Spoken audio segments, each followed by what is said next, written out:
నమస్కారం, welcome to weekend business update. నేను VSR మూర్తి. So ప్రతి వారంలాగే ఈ వారం కూడా వీకెండ్ బిజినెస్ అప్డేట్తో స్పెషల్ గెస్ట్తో మీ ముందుకు వచ్చేసాం. సో లాస్ట్ వీక్లో మార్కెట్స్ ఎట్లా ఉన్నాయి, అలాగే ఈ వీక్లో మార్కెట్ ఎట్లా ఉండబోతున్నాయి, అలాగే ఏంటంటే ట్రంప్ గవర్నమెంట్ షట్ డౌన్ అయింది. సో అది ఏంటి, అసలు ఎందుకు జరిగింది, దానివల్ల మార్కెట్స్ ఎలా ఎఫెక్ట్ అయ్యాయి, అలాగేంటంటే మిగిలిన మనం ఏ రంగాల్లో ఎలాగా మనం ముందుకు వెళ్ళాలి వచ్చే వారంలో, అలాగే గోల్డ్ సిల్వర్ కూడా ఎట్లా ఉండబోతుంది, ఇవన్నీ కూడా ఈరోజు ఈ కార్యక్రమంలో పాల్గొనే స్పెషల్ గెస్ట్తో మాట్లాడి మనం తెలుసుకునే ప్రయత్నం చేద్దాం. వచ్చే వారానికి ఈ కార్యక్రమం దిశానిర్దేశం కాబట్టి తప్పనిసరిగా ఈ కార్యక్రమం మీరు ఆశాంతం చూసి తప్పనిసరిగా ఏంటంటే మీరు దీంట్లో గైడెన్స్ పొందాలని మా విజ్ఞప్తి. సో ఈ కార్యక్రమంలో ఈరోజు పాల్గొంటున్నారు ప్రభు మాలింపాటి గారు. నమస్కారం అండి. నమస్తే మూర్తి గారు. Yes sir, welcome to the program sir. Thank you for calling. Yes sir, welcome sir, you're most welcome. So sir last వీక్లో ఏంటంటే లాస్ట్లో మార్కెట్స్ అయితే ఏంటంటే కొంత అప్ అండ్ డౌన్ ఉన్నా సార్ ఏంటంటే లాస్ట్ ఏంటంటే లాభాల్లోనే ఉన్నాయి. సో ఏంటంటే సార్ మరి ఈ వారంలో మార్కెట్స్ ఎలా ఉండబోతున్నాయి, అసలు అంతర్జాతీయంగా జాతీయంగా లాస్ట్ వీక్లో మార్కెట్స్ ఎలా ఉన్నాయి సార్?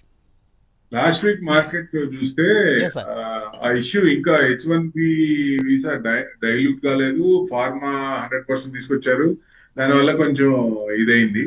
సో డెఫినెట్ గా అది కొంచెం ఎఫెక్ట్ అన్నట్టు. మండే 29 చూస్తే న్యూట్రల్ అనుకోవచ్చు, 20 పాయింట్స్ డౌన్, అంటే పెద్ద పెరగలేదు, పెద్ద ఇది కాలేదు. బ్యాంక్ నిఫ్టీ 72 పాయింట్స్ ప్లస్ లో ఉంది, సెన్సెక్స్ అయితే 61 పాయింట్స్ మైనస్ లో ఉంది. సో మిడ్ క్యాప్ పెరిగింది, స్మాల్ క్యాప్ మైనస్ లో ఉంది, న్యూట్రల్ ఉంది. సో మెటల్స్ అని అంటే మెటల్స్ పెరిగింది అండి, బాగా 35 పాయింట్స్ పెరిగింది. ఫార్మా సెక్టర్ ఇదైంది. సో ఓవరాల్ గా చూస్తే మార్కెట్ కొంచెం కన్సాలిడేషన్, డౌన్ సైడ్ కన్సాలిడేషన్ తీసుకుంటోంది. ఏదైనా పాయింట్ కోసం చూస్తుంది కాబట్టి మార్కెట్ అంతగా ఇది లేదు, 1-2 డేస్ అట్లానే ఉంది అనమాట. అంటే ప్లస్ ఆర్ మైనస్, ఎక్కువ పాయింట్స్ లేకుండా +20 -20 అట్లా.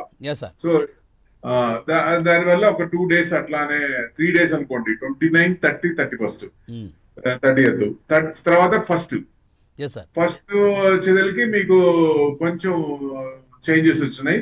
సో డెఫినెట్ గా మీకు 29th జీసెస్కి 30th చూడండి, 30th కూడా అంతే, ప్లస్ ఆర్ మైనస్ కొంచెం ఇదిలో ఉన్నాయి.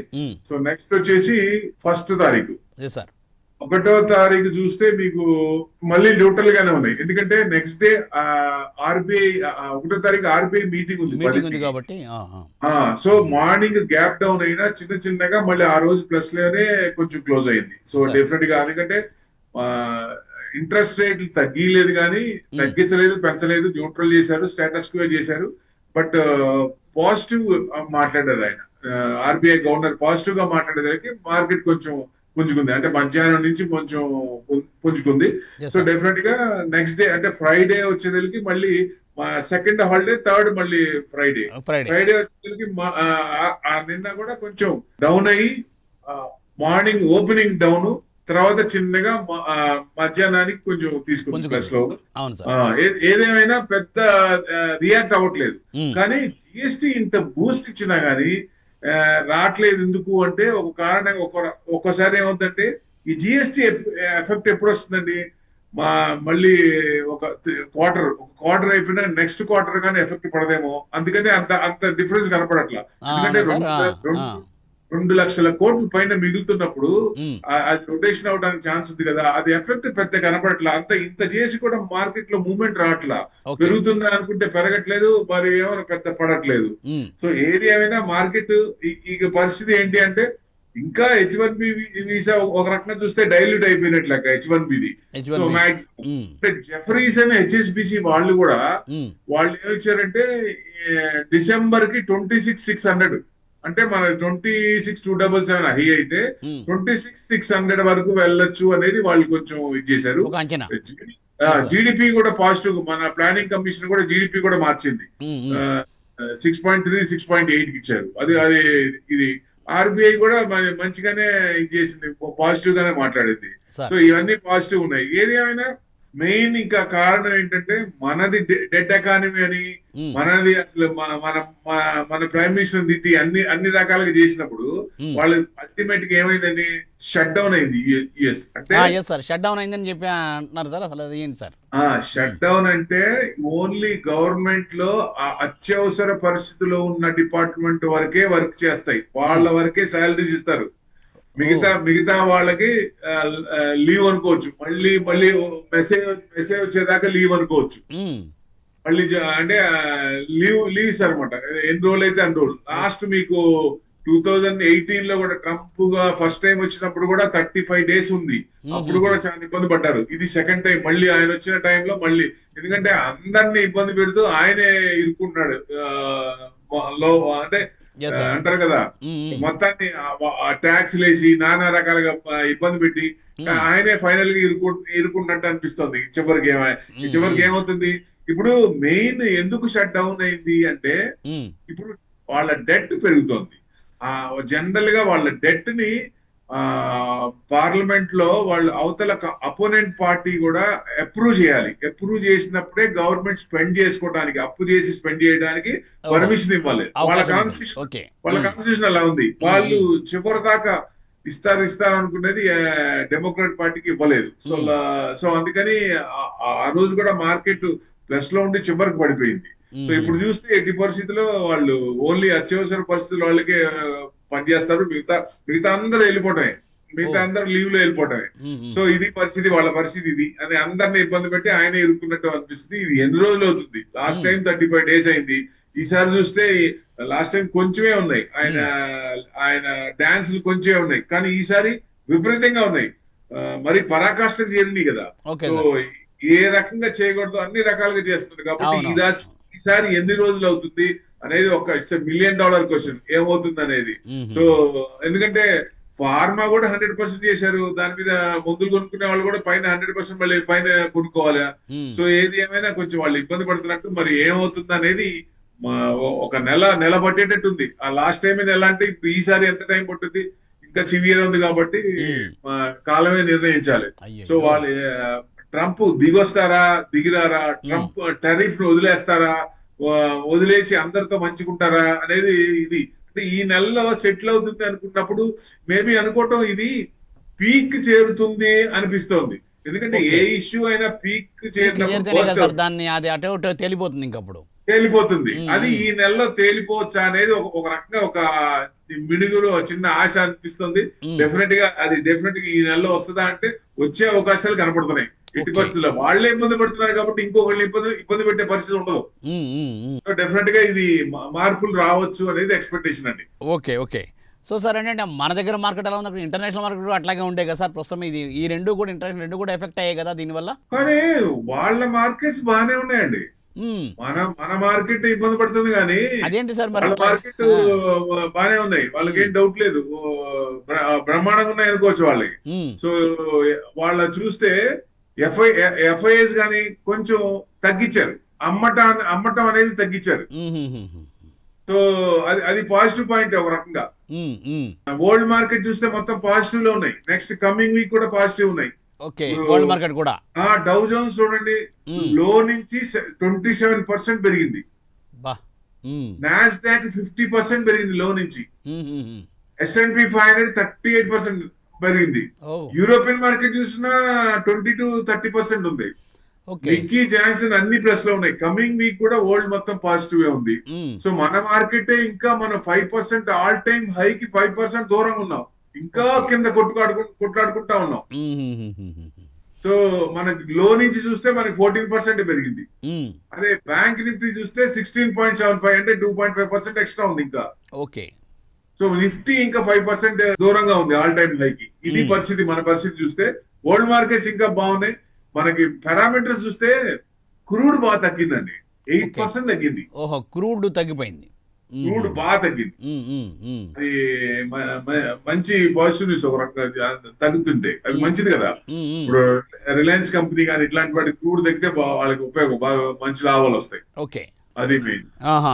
సార్ ఇక్కడ అంటే మార్కెట్ లెవెల్స్ ఎట్లా ఉండబోతున్నాయి సార్ వచ్చే వారంలో? కమింగ్ వీక్ ఏదైనా చూసుకుంటే మనకి 25,000 ఇప్పుడు మార్కెట్ ఎక్కడ క్లోజ్ అయిందండి? 24,894 దగ్గర క్లోజ్ అయింది. లాస్ట్ వీక్ అంత కొట్టుకాడుకున్నా ప్లస్ లోనే క్లోజ్ అయింది. అంతకు ముందు వీక్ 24,654 క్లోజ్ అయితే మొన్న 24,894 అంటే పాజిటివ్ లోనే క్లోజ్ అయింది. ఓకే. ఈ వారం కూడా పాజిటివ్ ఉండొచ్చా అంటే 25,000 అబౌవ్ ఉండాలి. 25,000 అబౌవ్ ఉంటే మార్కెట్ మళ్ళీ కొంచెం పెరిగే పాజిటివ్ సైడే ఉండొచ్చు. 150 దాటిందా మనం అనుకున్న ఫుల్ బూలిష్ జోన్ వచ్చినట్లు లెక్క. సో 25,000 అబౌవ్ ఉండాలి. ఇదే కొంచెం పైనే ఉండొచ్చు ఈసారి. ఈ వారం కొంచెం కూడా నెక్స్ట్ లాస్ట్ వీక్ లాగా పైనే ఉండొచ్చు అనేది ఎక్స్పెక్టేషన్. ఓకే. సో పైకి అంటే కిందకి పడదా అంటే ఏదైనా కొత్త న్యూస్ వచ్చినప్పుడు పడే ఛాన్స్ ఉంది, కానీ ఏదేమైనా 24,700 కట్ కాకూడదు. ఓకే. ఓకే. 24,700 కట్ అయిందా మనకి 24,500 మళ్ళీ వచ్చే అవకాశాలు ఉన్నాయి. సో పైన ఈ లెవెల్ చూసుకోవాలి. 25,000 అబౌవ్ కే పైనే ఉండొచ్చు అనేది ఎక్స్పెక్టేషన్. మళ్ళీ మార్కెట్ ఈస్ డైనమిక్, ఎప్పుడు ఎలా తీసుకుంటుందో చెప్పలేం కాబట్టి ఏదైనా కొత్త న్యూస్ వచ్చినప్పుడు మన ఈ లెవెల్స్ 24,700 తీసుకుంటే 500 వరకు లీస్ట్ అది తీసుకోవచ్చు. అదే బ్యాంక్ నిఫ్టీ చూస్తే 55,800 అబౌవ్ ఉంటేనే పాజిటివ్ ఉన్నట్లు లెక్క. దీని ప్రకారం 55,589 దగ్గర క్లోజ్ అయింది. అంతకుముందు ఎంత అంటే 54,389 బాగా పెరిగింది. అది బ్యాంక్ నిఫ్టీ కంటే ప్లస్ లో ఉంది. సో ఇప్పుడు ఈ వారం కూడా 55,800 అబౌవ్ ఉంటే బ్యాంక్ నిఫ్టీ కూడా ప్లస్ ఉండే అవకాశాలు ఉన్నాయి. Plus interest rate next quarter కూడా తగ్గిస్తాం అన్నట్టు ఆర్బీఐ గవర్నర్ కూడా కొంచెం హింట్ ఇచ్చారు. సో పాజిటివ్ గా మాట్లాడాడు ఆయన. సో డెఫినెట్ గా ఇది 55,000 కట్ కాకూడదు. 55,000 కట్ అయిందంటే మీకు 54,600 వరకు వచ్చే ఛాన్సులు ఉన్నాయి. ఓకే. ఈ లెవెల్ చూసుకోవాలండి. ఎట్టి పరిస్థితుల్లో ఈ వారం చూస్తే కొంచెం పాజిటివ్ అనిపిస్తుంది. కాకపోతే ఇష్యూ H1B ఇష్యూ డైల్యూట్ అవుతోంది. మన మిగతా పారామీటర్స్ పాజిటివ్ వస్తున్నాయి. సో జీడిపి 1 year ది పెంచారు, ఎక్స్పెక్టేషన్ పెంచారు. సో ఇవన్నీ పాజిటివ్ వస్తున్నాయి కాబట్టి ఈ వారం కొంచెం ప్లస్ లే రావచ్చు అనేది ఒక ఎక్స్పెక్టేషన్. కానీ ఏదైనా ఏంటంటే మార్కెట్ లో ఫస్ట్ 1 hour 1.5 hour చూసుకుని చేయవలసి వస్తుంది. అంటే ఇంకా మనకి న్యూస్ మనకు లేదు. ఇప్పుడు గిఫ్ట్ నిఫ్టీ పెద్ద పారామీటర్ కాదు మనకి. సో ఏదైనా గ్యాప్ అప్ అయ్యి నిలబడుతుందా లేదా అనేది ఇంపార్టెంట్. గ్యాప్ అప్ అయినా గ్యాప్ డౌన్ అయింది అనుకోండి మళ్ళీ బై ఆన్ డిప్స్ మూడ్ లో ఉంది. గ్యాప్ అప్ అయితే ఏమైనా డిప్స్ లోకి వస్తుందా అనేది చూసుకొని అక్కడ ఎంటర్ అయితే బెస్ట్. ఓకే. ఓకే సార్, మరి జిఎస్టీ ఎఫెక్ట్ ఎలా ఉండబోతుంది సార్? జిఎస్టీ ఎంతవరకు ఎఫెక్ట్ ఇస్తుంది సార్? జిఎస్టీ ఇంత చేసినా ఇప్పుడు 4 స్లాబ్స్ 2 స్లాబ్ చేశారు. ఇంత చేసినా గానీ బూస్ట్ రావట్లేదు మార్కెట్ లో. ఎందుకంటే ట్రంప్దే పెద్ద ఇది అనిపిస్తోంది మార్కెట్ కి. ఇంకా కొత్తవి ఏం తెస్తారు అనేది భయం ఇంకా ఉంది మార్కెట్ కి. ఆ భయం ఇంకా పోలేదండి, ఎందుకంటే ఆయన టైం ఇంకా ఉంది. సో మిడ్ ఆఫ్ ఎలక్షన్స్ ఉన్నాయి. మిడ్ ఆఫ్ ఎలక్షన్స్ లో ఏమైనా మార్పులు చేర్పులు వస్తే అదొక పెద్ద ఆశ అనుకోవచ్చు ఒక రకంగా. అవుతుందా అవ్వదా అనేది. ఎందుకంటే ఒకవేళ అవ్వకపోతే 3 years భరించాల్సిందే. ఇంకా ఆయన ఎన్ని తెస్తారు, ఎన్ని రకాలుగా భరించాలో ఇప్పుడు వాళ్లే కాదు, వాళ్ళు ఎలక్ట్ చేసుకొని వాళ్ళు భరించాల్సింది అన్ని దేశాలు భరించాల్సి వస్తుంది. ఇది మరీ దారుణం. ఇబ్బంది పడేది వాళ్ళు కాదు, అన్ని దేశాలు పడుతున్నాయి. ఇది ఏదన్నా వాళ్ళు ఇబ్బంది పడుతున్నారు అంటే వాళ్ళ కర్మ అనుకోవచ్చు ఒక రకంగా చూస్తే. ఇది అట్లా కాదు, వాళ్ళు వేసిన ఓట్లకి మిగతా అన్ని కంట్రీస్ కూడా ఇబ్బంది పడుతున్నాయి. ఎక్కడ చిన్న చిన్న కంట్రీస్ కూడా ఇబ్బంది పడుతున్నాడు ఆయన. బెనిఫిట్ చేస్తానని చెప్పి బెనిఫిట్ కాదు కానీ అసలు ఇంకా వేరేగా అయిపోతుంది దాని ఎఫెక్ట్. అని ఎందుకంత పరాకాష్ట అంటే పిచ్చక పరాకాష్ట అన్నట్టుంది ఒక రకంగా చూస్తే. ఎందుకంటే ఎవరికి కూడా అర్థం కావట్లేదు. మరి ఇప్పుడు వాళ్ళ క్యాబినెట్ లో ఉన్న వాళ్ళ సూచనలు సలహాలు ఇచ్చే ఈ రకంగా సూచనలు సలహాలు ఇస్తే గవర్నమెంట్ అనేది ఎలా నిలబడుతుంది? షట్ డౌన్ అయింది. ఎన్ని రోజులకు వస్తుంది? 2 నెలలకు వస్తుందా, 3 నెలలకు వస్తుందా, 4 రోజులు వస్తుందో తెలియదు. ఎన్ని రోజులకు వస్తుందో తెలియదు. అవతల పార్టీ యాక్సెప్ట్ చేస్తేనే, డెట్ యాక్సెప్ట్ చేసి మీరు పెంచుకోవచ్చు అని చెప్తేనే బయటికి రావాలి వాళ్ళు, లేకపోతే మనుగడ లేదు. అందుకని గవర్నమెంట్ లో పని చేయకపోతే అన్ని స్తబ్దతగా అయిపోతాయి. అత్యవసర పరిస్థితులు, హెల్త్ కేర్ ఇట్లాంటి కొన్ని ఉంటారు కదా వాళ్ళ డాక్టర్స్ కానీ వీళ్ళు వాళ్ళే పని చేయాలి, మిగతా వాళ్ళు పని చేయరు. మిగతా వాళ్ళు పని చేయకపోతే మరి ఎట్లా రొటేషన్ అవుతుంది? ఒక్క రోజు మనకి బంద్ జరిగితేనే ఎంత నష్టపోతాం. అలాంటిది యుఎస్ లో ఒక్క రోజు ఇదైతే ఎంత నష్టపోద్ది. అవునండి, అవునవును. ఏది ఏమైనా మనకు కూడా ఇబ్బంది ఉంది. ఇప్పుడు మనకు కూడా వాళ్ళు షట్ డౌన్ అయినా అన్ని దేశాలు కూడా ఇబ్బంది పడతాయి. పెద్ద పొజిషన్ లో ఉన్నప్పుడు ఆయన చేసే పనులు ఇలా ఉన్నా కానీ ఒక కంట్రీ అంత పెద్ద కంట్రీ, ఎక్స్పోర్ట్స్ ఇంపోర్ట్స్ అన్ని ఉంటాయి. సో ఎక్కువ మన బయట నుంచి తెప్పించుకుంటారు వాళ్ళు.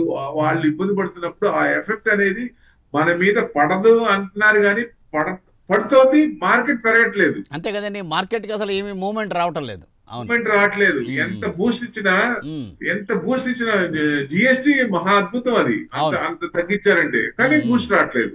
ఇంకా ఏంటి మార్కెట్, కానీ ఎఫ్ఐఎస్ మటుకు సెల్లింగ్ తగ్గించారు. బాగా 3,500 బాగా తగ్గించారు.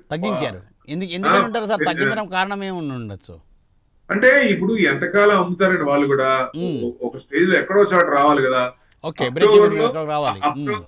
అక్టోబర్ లో ఇప్పటిదాకా అంటే 2 రోజులు వేసుకోండి, 3,188 అంటే 1,500 పర్ డే అమ్మారు. అంటే డిఐస్ 3,400. వాళ్ళు సేమ్ దాదాపుగా అంతే అమౌంట్, కొంచెం అమౌంట్ పైన కొన్నారు. 283 పాయింట్స్ పెరిగింది ఇప్పటికి 2 రోజులకి. సో చూస్తే సెప్టెంబర్ చూస్తే 36,000 అమ్మారు. డిఐస్ 65,000 కోట్లు కొన్నారు. ఆగస్ట్ లో అయితే 47 కోట్లు అమ్మారు వీళ్ళు. వాళ్ళు 94,000 కోట్లు కొన్నారు. బట్టి బాగా యాక్టివ్ గా ఉండండి.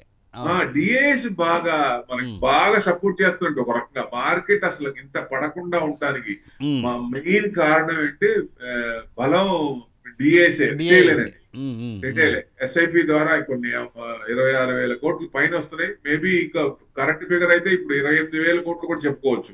అంత ఎస్ఐపి పెరుగుతూనే ఉన్నాయి.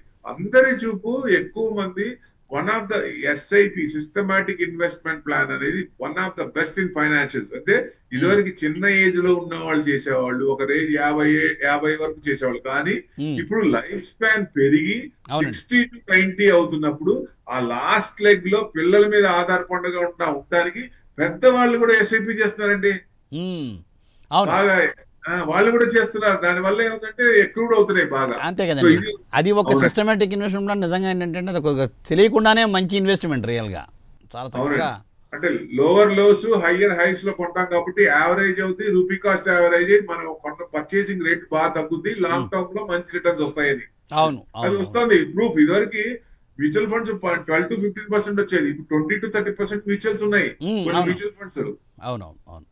మంచి రిటర్న్స్ వస్తున్నట్టు. కానీ ఇప్పుడు చూస్తే ఈ సంవత్సరం నుంచి చూస్తే కొంచెం ఇబ్బంది పడుతున్నట్టుంది మార్కెట్. ఈక్విటీ మార్కెట్ కూడా 1 year నుంచి ఇబ్బంది పడుతూనే ఉన్నాం. అంటే పెద్ద పడట్లేదు, పెద్ద పెరగట్లేదు. కానీ ఎప్పుడు మనకి మోక్షం ఎప్పుడు అనేది మార్కెట్ జనాలందరూ చూస్తున్నారు. మార్కెట్ కూడా ట్రిగర్ పాయింట్ కోసం చూస్తుంది. కాబట్టి ఈ యుఎస్ ఇండియా రిలేషన్స్ కనుక ఆ పాజిటివ్ న్యూస్ వస్తే, ఎప్పుడోసారి సడన్ న్యూస్ వస్తుందండి. ఎందుకంటే ఆయన ఎప్పుడు ఎలా రియాక్ట్ అవుతాడో తెలియదు కాబట్టి. ఇప్పుడు దాకా నెగిటివ్ గా రియాక్ట్ అయ్యారు, పాజిటివ్ గా రియాక్ట్ అవ్వచ్చా అంటే ఆయన కంట్రీ, ఆయనతో పాటు ఆ కంట్రీ కూడా ఇబ్బంది పడుతుంది. కాబట్టి ఇప్పుడు కొంచెం చేంజ్ రావచ్చు అనేది ఎక్స్పెక్టేషన్. ఎప్పుడైనా రావచ్చు ఈ నెల లోపల, అక్టోబర్ మంత్ లో ఎప్పుడైనా రావచ్చు. May 12th సీజ్ ఫైర్ అప్పుడు పాకిస్తాన్ అప్పుడు మనం ఇది చేసినప్పుడు 1000 పాయింట్స్ పెరిగిందో, అట్లానే అంతకు మించి 94% షార్ట్స్ ఉన్నాయి ఎఫ్ఐస్. 6%, 7% బై సైడే ఉన్నారు. సో మార్కెట్ రివర్స్ అయ్యే ఛాన్సులు, ఏదైనా పాజిటివ్ చిన్న పాజిటివ్ ఏదైనా వచ్చిన ట్రంప్ ది ఏదైనా మన యుఎస్ ఇండియా రిలేషన్స్ ఏదైనా టారిఫ్ ట్రిమ్మర్స్ సెటిల్ అయిందని ఉంటే డెఫినెట్ గా పెరిగే ఛాన్స్ ఉంటుంది. అది వస్తుందా లేదా అనేది మనం ఎదురు చూడాలి.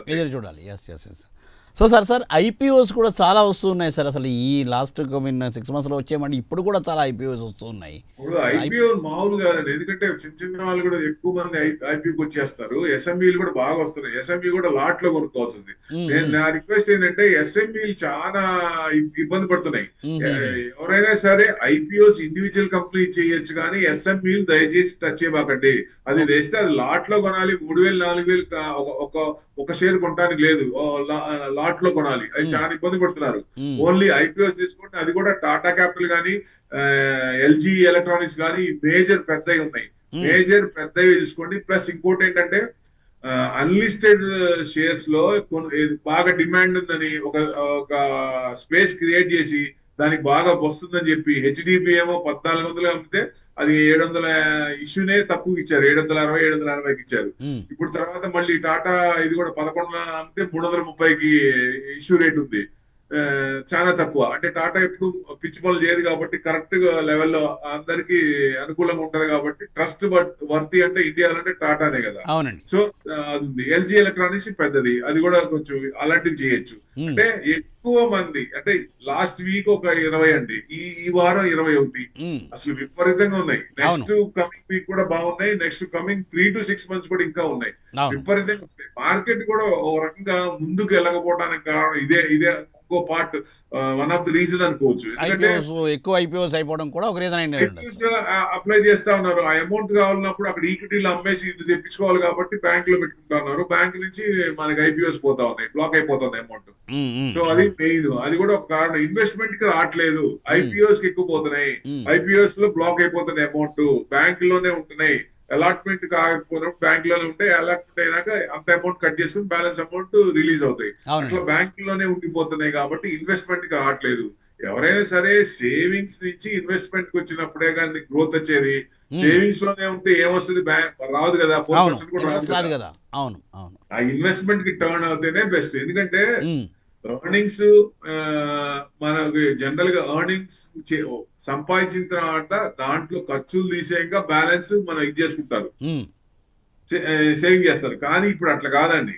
సేవింగ్స్ ముందు కమిట్మెంట్ చేసుకున్న తర్వాత ఖర్చులు చేసుకోవాలి. అప్పుడు ఏమవుతుందంటే అమౌంట్ మనకి దగ్గర ఉన్నప్పుడు ఏదైనా మాల్కి వెళ్తున్నప్పుడు కార్డు ఉందంటే విపరీతంగా కోసేస్తున్నారు, కోసేస్తున్నారు. అదే మనకి నా లిమిట్ ఇంతవరకే ఉంది, ఒక 25,000 ఉంది లేకపోతే 50,000 ఉందంటే అప్పుడు ఏది కొనుక్కోవాలి, ఇది అవసరమా కాదా అని చేస్తారు. అవును అవును, అది ఇది వస్తుంది. దానివల్ల చాలా బెనిఫిట్ అవుతుంది సార్. అంతేకాదు కానీ ఈ ఐపీఓస్ వచ్చినప్పుడు కూడా ఐపీఓస్లో కూడా వెంటనే కూడా దాంట్లో ఏంటంటే బెనిఫిట్ తీసుకోవడానికి షార్ట్ టర్మ్ గెయిన్స్ కోసము ఎక్కువ చూస్తున్నారు అనిపిస్తుంది. మన కాలర్స్ కూడా చాలా మంది మన కార్యక్రమంలో అడుగుతున్నారు. ఎక్కువ ఎఫ్ఐఎస్ ఏం చేస్తారంటే లాట్ కి ఎక్కువ ఇది చేస్తారు కాబట్టి వాళ్ళు ఎంత అమౌంట్ అయినా ఇన్వెస్ట్మెంట్ చేయొచ్చు ఐపీఎస్ లో, వాళ్ళకి పర్మిషన్ ఉంది. హెచ్ఎన్ఐ కింద మన ఇండివిజువల్ తీసుకుంటే 15,000 to 2 lakhs చేయొచ్చు. అది హెచ్ఎన్ఐ కింద రిజిస్టర్ చేస్తే 5 lakhs అబ్బో కూడా చేయొచ్చు. అట్లనే వాళ్ళు ఎఫ్ఐఎస్ కి ఎంత అమౌంట్ అయినా పెట్టుకోవచ్చు. సో కొన్నిటికి లాకింగ్ ఉంటుంది, కొన్నిటికి లాకింగ్ ఉంటుంది. వాళ్ళు ఏమో లిస్టింగ్ గెయిన్ కోసం చూసుకొని ఆ లిస్టింగ్ అవగానే ఎమ్మటే ఎగ్జిట్ అయిపోతున్నారు. అందుకనే మీకు కొన్ని స్క్రిప్ట్స్, మంచి స్క్రిప్ట్స్ కూడా లిస్ట్ అయిన రోజు పడిపోతున్నాయి. రిటైలర్స్ పట్ల అట్లా చేస్తున్నారు సార్ కదండి. రిటైలర్స్ ఎక్కువ అట్లా చేస్తున్నారు. బయటకు వెళ్ళేది అమౌంట్ ఇక్కడే ఉంటుంది, ఐపీఎస్ లో ఉంటుంది. ఈక్విటీకి రావాలంటే ఎఫ్ఐఎస్ ఇది మన సెల్లింగ్ తగ్గాలి, గవర్నమెంట్ ఏదన్నా వాళ్ళకి కావాల్సింది ఇస్తే అప్పుడు వాళ్ళు ఈక్విటీకి కూల్ అయిపోయి ఈ ఈక్విటీకి వచ్చే అవకాశం ఉంది. వాళ్ళు మంచి హాట్ ఉన్నారు. ఇంకా మార్కెట్ మీద అంటే హీట్ తగ్గుతోంది. ఇది వరకు 5,000-6,000 కోట్లు అమ్మింది, 3,000, 1,500 కోట్లకి వచ్చారు. సో అది చిన్నగా తగ్గుతుంది. మళ్ళీ అది ఎంత వరకు ఇది చేస్తారో. ఇక బాగా అమ్మారు కదా, విపరీతంగా అమ్మారు. 94% షార్ట్స్ అంటే మామూలండి. సో ఇప్పటి నుంచి అయినా 80% దాటితే 80% దగ్గరే అసలు యూటర్న్ తిరగాలి. ఒక నెక్స్ట్ కమింగ్ వీక్స్ లో తీసుకోవాలి. కానీ 94% వచ్చింది. సో ఇప్పుడు మార్కెట్ కావాల్సింది అది రావాలి, అది ఏదనుకుందో అది వస్తేనే మార్కెట్ తిరిగే అవకాశాలు కనపడుతున్నాయి. అప్పుడు ఎఫ్ఐఎస్ కూడా బయింగ్ లో వచ్చే అవకాశాలు ఉన్నాయి. Right sir, right sir. అయితే ఏంటంటే జనరల్గా ఏంటంటే సార్ ఇప్పుడు ఐపీఓలు ఆల్రెడీ అప్లై చేస్తూ కూడా ఈ షార్ట్ టర్మ్ గెయిన్ కరెక్టా, దాని మీద ఏమైనా కొద్దిగా ఏమైనా సలహా చెప్పగలుగుతారా? అంటే షార్ట్ టర్మ్ గెయిన్ తీసుకోవాలా అంటే కీపప్ చేయమని చెప్తారా? సార్ ఇప్పుడు ఐపీఓలు మనం ఇండివిజువల్ అనుకున్నాం, ఇప్పుడు రిటైలర్స్ పట్ల అలా చేస్తున్నారు కదా సార్. 15,000 పెట్టచ్చు, 2 లక్షలు పెట్టచ్చు. మీకు 2 లక్షలు పెట్టినా 15,000 పెట్టినా ఎంత వస్తున్నాయండి? అలాట్మెంట్ తక్కువ వస్తుంది కదా. అవును. ఇప్పుడు అది ఎవరికి వస్తుంది? ఎఫ్ఐఎస్ కి, హెచ్ఎన్ఐకి ఉపయోగం. మన ఇండివిజువల్ కి ఏం ఉపయోగం? మనం ఏం చేయాలా? కొనుక్కొని లాంగ్ టర్మ్ పెట్టుకోవాలా, బోనస్ స్ప్లిట్ అయి పెరుగుతూ ఉంటాయి. లేకపోతే అది మళ్ళీ పడ్డప్పుడు మళ్ళీ మంచి కిందకి వచ్చినప్పుడు 20% డిఫరెన్స్, 15 to 20% అప్పుడు మళ్ళీ కొనుక్కోవాలి. ఎవరైతే చేసుకుంటే ఇన్వెస్ట్మెంట్ చేయాలి. అది ఎవరికి ఉపయోగం? వాళ్ళిద్దరికే ఉపయోగం, హెచ్ఎన్ఐకి, ఎఫ్ఐఎస్ కి ఉపయోగం. ఇండివిజువల్ కి ఎన్ని వస్తాయి? మనం అనుకున్నట్టు మనకు 100 కావాలంటే 100 ఇవ్వడు కదా. ఎవరు దొరకదు కదండి, దాంట్లోనే అలాట్మెంట్ లో రావాల్సి వస్తుంది. అలాట్మెంట్ రావు కదా. మంది ఎక్కువైతే మజ్జిగ పల్సిన అవుద్ది. అవును అవును. అప్లై చేస్తే ఎక్కువ మంది అయితే రేట్ షేర్స్ కూడా తక్కువ ఎలాట్ అవుతాయి. అవును అవును. సో అది మెయిన్. ఐపీఎస్ లో పెద్ద అమౌంట్ రాదు. ప్లస్ మెయిన్ నా రిక్వెస్ట్ ఏంటంటే అన్లిస్టెడ్ జోలికి వెళ్ళకండి. అన్లిస్టెడ్ లో చాలా మంది ఇబ్బంది పడుతున్నారు. వాళ్ళు పెట్టిన రేట్లు వాటి స్క్రీనింగ్ లేదు. ఇక్కడ ఏమో తక్కువ ఉంటున్నాయి, అక్కడేమో విపరీతంగా డిమాండ్ ఉందని పెంచుతున్నారు. అది దానికి స్క్రూటినీ ఏం లేదు కాబట్టి ఎవరికి కంట్రోల్ ఉండదు. అందుకని దయచేసి అన్లిస్టెడ్ షేర్స్ లో టచ్ చేయకండి. మంచి కంపెనీ ఉన్నప్పుడు లిస్ట్ అయినప్పుడు అది ఒకవేళ లాంగ్ టర్మ్ అనుకున్నప్పుడు కొంచెం పెరిగినా 2% 3% పెరిగినా కొనుక్కోవచ్చు, లేదా పడినప్పుడు రీట్రేస్మెంట్ అయినప్పుడు కొనుక్కోవచ్చు. వెయిట్ చేసి కొనొచ్చు. అదే సార్, మరొకటి సార్, ఇప్పుడు యాక్చువల్గా సార్ ఇప్పుడు గోల్డ్ సిల్వర్ కూడా ఉంది కదా సార్, గోల్డ్ సిల్వర్ కూడా పెరుగుతూనే ఉన్నాయి. గోల్డ్ సిల్వర్లో ముందర దేంట్లో ఇన్వెస్ట్ చేయాలి సార్, సిల్వరా గోల్డా ప్రిఫరెన్స్? ఫస్ట్ నేను చెప్పిందల్లా ట్రంప్ డాన్సులు ఉన్నంత వరకు, అన్సర్టనిటీ మార్కెట్ లో ఉన్నంత వరకు ఎప్పుడైనా సరే గోల్డ్ పెరుగుద్ది అసెట్ క్లాస్ లో. Yes sir, no doubt at all. ఇప్పుడు గోల్డ్ ఎందుకు పెరుగుతుందంటే బికాస్ ఆఫ్ దట్, దాని వల్లే. ఎందుకంటే కరెన్సీ బాగా పడిపోతుంది, 90 రూపాయలకు వచ్చేస్తుంది దగ్గర. అది 100 రూపాయలు అయిపోయేటట్టుంది. మన ఐఎన్ఆర్ మరి 100 రూపీస్ అయ్యేటట్టుంది. అసలు మరి దారుణం కదా. ఇదివరకు 40 రూపాయలు 50 రూపాయలు ఉండేది, డబుల్ అయిపోయింది దాదాపుగా. దారుణం కదండి. సో దాని ఎఫెక్ట్ కొంచెం ఉంటుంది కాబట్టి ఎక్కువ గోల్డ్ రిజర్వ్స్ ఎందుకు అంటే ఫారెక్స్ రిజర్వ్స్ తగ్గించుకొని అన్ని కంట్రీస్ కూడా గోల్డ్ రిజర్వ్స్ పెంచుతున్నారు. దాని వల్లే పెరిగింది, బాగా పెరుగుతుంది. ఎందుకంటే రిటైల్ ఫుడ్ ఫాల్ కొంచెం తగ్గింది. ఎందుకంటే ఇంత రేటు 10 గ్రాములు 1,30,000 అంటే ఎవరు కొంటారంటే ఎవరు కొనలేరు కదండి, సామాన్యులకు అందుబాటులో లేనట్టే. ఆల్మోస్ట్ తప్పదు, ఇక పెళ్లి ఉంది అంటే తప్పదు కొంటారు. 1,00,000, 1,00,000, 2 లక్షలు.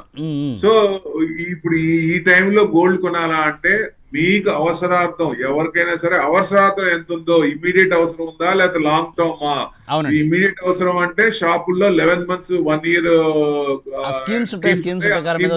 చేసి కొనుక్కోవచ్చు.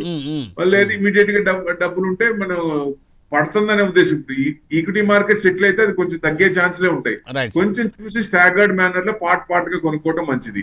ఇన్వెస్ట్మెంట్ పరంగా అయితే మీకు గోల్డ్ వద్దునే వద్దు. అవసరార్థం ఉపయోగించుకోవడానికి ఎంత కావాలో అంతవరకే గోల్డ్ లో పెట్టుకోవాలి, లేదా 5 years టైం ఉన్నప్పుడు ఈటీఎఫ్ లో పెట్టుకొని ఆ టైంలో రిడీమ్ చేసుకొని అప్పుడు ఇది చేసుకోవచ్చు. అది బెస్ట్. ఎన్ని గ్రాములు కావాలి మన ఐడియా ప్రకారం, మన టార్గెట్ ప్రకారం అంతవరకే చేయండి, అంతవరకు ఎక్కువ చేయొద్దు. సిల్వర్ లో ఎందుకంటే లాస్ట్ టైం అంతకు ముందు 75,000 వచ్చినప్పుడు అది కమోడిటీస్ లో పొజిషన్స్ బట్టి వచ్చింది కానీ కన్సంప్షన్ బట్టి రాలేదు. అప్పుడు 75,000 నుంచి బాగా పడిపోయింది, చాలా మంది ఇబ్బంది పడ్డారు. కానీ ఇప్పుడు పరిస్థితి చూస్తే ఇండస్ట్రియల్ కన్సంప్షన్ విపరీతంగా పెరుగుతోంది. సో డిమాండ్ ఎక్కువ అవుతుంది, సప్లై తక్కువ ఉంది. డిమాండ్ సప్లై లో చూస్తే డిమాండ్ ఎక్కువ ఉంది కాబట్టి మార్కెట్ పెరుగుతోంది, కన్సంప్షన్ పెరిగిపోతుంది day by day, month by month. కొత్త కంపెనీలు కొత్త వాటిలో కూడా ప్రతి వస్తువులు కూడా సిల్వర్ వాడుతున్నారు కాబట్టి ఫార్మా దగ్గర నుంచి అన్ని కంపెనీస్, ఈవీ స్కూటర్, ఈవీ కానీ అన్ని కంపెనీలు, ఏదైనా ఫ్యాక్టరీస్, అదే ల్యాప్టాప్స్ కానీ, టెలికామ్ కానీ, వాట్ ఎవర్ ఇట్ ఈస్, అందరూ వాడుతున్నారు సిల్వర్. కన్సంప్షన్ ఎక్కువైపోతుంది, సో డిమాండ్ పెరుగుతోంది, ప్రొడక్షన్ తక్కువైంది, మైనింగ్ తక్కువైంది. సో దాని వల్ల పెరుగుతోంది. ఇంకా పెరుగుతుందా అంటే మీరు ఏదన్నా లాంగ్ టర్మ్ పెట్టుకొని 5 years 10 years టార్గెట్ పెట్టుకుంటే ఎప్పుడైనా కావచ్చు. 2 లక్షలు దాటిందంటే 2.5 లక్షల వరకు వెళ్ళిద్దా అంటే అవకాశాలు ఎక్కువ కనపడుతున్నాయి. ఈసారి స్ట్రాంగ్ కన్సంప్షన్ ఉంది కాబట్టి భయం లేదు. ఈ గోల్డ్ కొంచెం తగ్గిన సిల్వర్ తగ్గట్లేదు. ఏమంటారు? సిల్వర్ బీస్ లో ఇన్వెస్ట్ చేయడం బెటర్ అంటారు లాంగ్ టర్మ్ కి? నేను అదే చెప్పబోతున్నా. మీకు ఏం చేయాలి అనేది ముఖ్యం. ఇప్పుడు గోల్డ్ లాగా సిల్వర్ 1 kg తీసుకుని ఇంట్లో పెట్టుకోలేం కదా. పెట్టుకోలేం సార్. అవును సార్. గోల్డ్ కూడా 1 kg కొన్నామంటే మనకి సెక్యూరిటీ ప్రాబ్లమ్స్ ఉంటాయి. అవును. సో ఇప్పుడు ఫిజికల్ గా కాకుండా సిల్వర్ కొనాలంటే ఏం చేయాలి? సిల్వర్ ఈటీఎఫ్, సిల్వర్ బీస్ కొనుక్కోవాలి. Okay sir, right. అది long term 5 years 5 years above అని పెట్టుకుంటే మీకు 2 లక్షల వరకు వచ్చే అవకాశం. అంటే మనం పార్ట్కి వెళ్దాం, అంతే కదా సార్. అవును. ఇప్పుడు 1,50,000 ఉంది కాబట్టి 2 లక్షల వరకు వచ్చే అవకాశాలు ఉన్నాయి. 2 లక్షలు వచ్చినప్పుడు ఆ పొజిషన్ మళ్ళీ మాట్లాడుకుంటే అప్పుడు పొజిషన్ చూడాలి, అప్పుడు కండిషన్స్ ప్రకారం ఇంకా పెరుగుతుందా లేదు. ప్రస్తుతానికి అయితే 2 lakhs టార్గెట్ పెట్టుకుంటే ఇంకా 50,000 పెరుగుతుందా అంటే పెరిగే అవకాశాలు ఎక్కువ కనపడుతున్నాయండి. సార్, ఏంటంటే వచ్చే వారంలో ఏ రంగాల్లో మనం ఏంటంటే షేర్స్ కొద్దిగా చూసి యావరేజ్ చేసుకోవడం కానీ అలా ఎట్లా చేయగలుగుతాం సార్? దాని మీద మీ గైడెన్స్. అప్పుడు నేనేమంటాను, ఇన్వెస్ట్మెంట్ డౌన్ లో కూడా కొంచెం పెరిగే ఉంటాయి, అప్పులో కూడా తగ్గే ఉంటాయి. మీరు ఏ సెక్టర్ పెరుగుతుంది ఆ సెక్టర్ లో చూడండి, అంతేగాని ఇప్పుడు ఈ సెక్టర్ మనం అనుకుంటే ఆ సెక్టర్ పెరగకపోవచ్చు. Sectors are cyclical. సో ఇప్పుడు ఇంకా కొంచెం భయమే ఉంది మార్కెట్ కి. ఆచి తూచి వేచి ఒక అడుగు వేయండి. ఇప్పుడు Okay. ఎట్టి పరిస్థితుల్లో కొంచెం చూడటమే మంచిది. ఎందుకంటే ఐటీ ఇండెక్స్ కొడుతూనే ఉన్నారు, కింద కొడుతూనే ఉన్నారు. అవును సార్. సో ఎఫ్ఎంసీజీ ఇదే ఉంది, అన్ని సెక్టార్లు కూడా ఇబ్బంది పడుతూనే ఉన్నాయి. కాబట్టి మ్మ్. కొంచెం బయింగ్ అనేది ఇమ్మీడియట్ గా కాకుండా కొంచెం ఆచి చూచి మనకి ఒక సిగ్నల్ వస్తుంది, ఇక్కడ నుంచి పర్వాలేదు, ఇక్కడ నుంచి పెరుగుతుంది అనేది. అప్పటిదాకా కొంచెం ఆగి కొనుక్కోవటం మంచిది. ప్లస్ ఏదైనా స్క్రిప్ట్ డౌన్ లో పెరిగే ఉంటాయి కాబట్టి ఆ పెరిగే scripts beat and down stocks, news ఉన్న స్టాక్స్, అట్లాంటి కంపెనీలో గ్రోత్ ఉన్న స్టాక్స్ అట్లాంటివి ఏదైనా ఉంటే పెరిగే ఛాన్స్ ఉంటాయి. కాబట్టి సార్. మీకు ఇండస్ఇండ్ బ్యాంక్ ఉంది, స్కామ్ జరిగిందని తగ్గింది, అవునండి. మళ్ళీ తర్వాత 1 year 2 years పెట్టుకుంటే మళ్ళీ వచ్చే ఛాన్స్ ఉంటుంది. అవును. అట్లాంటివి లాంగ్ టర్మ్ పెట్టుకొని ఇన్వెస్ట్మెంట్ చేయొచ్చు. అట్లా కొంచెం జాగ్రత్తగా అడిగేయటం మంచిదని నా ఉద్దేశం అండి. రైట్ సార్, రైట్ అండి. సో థ్యాంక్ యూ ప్రభు గారు. Thanks for joining for today's weekend business program. Thanks for joining once again sir. So చూసారుగా, ఇది ఈ వారం వీకెండ్ బిజినెస్ అప్డేట్. మళ్ళీ వచ్చే వారం కార్యక్రమంలో కలుసుకుందాం. అలాగే సోమవారం ఉదయం 9 గంటల 30 నిమిషాలకు ప్రసారం అయ్యే బిజినెస్ ప్రైమ్ టైంలో కలుసుకుందాం. నమస్తే.